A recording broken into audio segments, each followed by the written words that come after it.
ዛሬ የሰራሁት የቋንጣ ፍርፍር ነው። በጣም ነበር የሚጣፍጠው። እንዴት እንደሰራው ላሳያችሁ። መጥበሻ ከጋለ በኋላ ዘይት ጨመርኩና ከላይ የተከተፈ ቀይ ሽንኩርት ጨምሬ በደንብ እሱን ጥብስ ካደረግኩ በኋላ 2 የሾርባ ማንኪያ በርበሬ ጨምሬ እሱን አንድ ላይ አበሰልኩ። እንዳይቃጠልብኝ ትንሽ ውሃ ጠብ እያረኩ ቁሌቱን በደንብ ቆንጆ አድርጌ ሰራው። ከዛ ከላይ የተፈጨ ነጭ ሽንኩርት ከላይ ጨመርኩና እንዲሁም ትንሽዬ መከለሻ ከላይ ጨምሬ እሱን አንድ ላይ አበሰልኩት።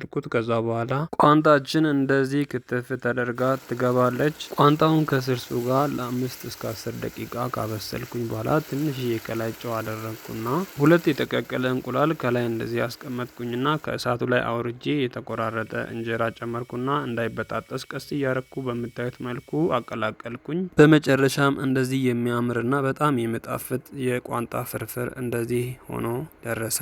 እኔም ለራሴ እንደዚህ ካቀረብኩኝ በኋላ የሰራሁት ምግብ ለሁለት ሰው ይበቃ ስለነበረ አንዱን ለምስኪን አካፍያለሁ። ደህና ሁኑልኝ። ቻው ቻው።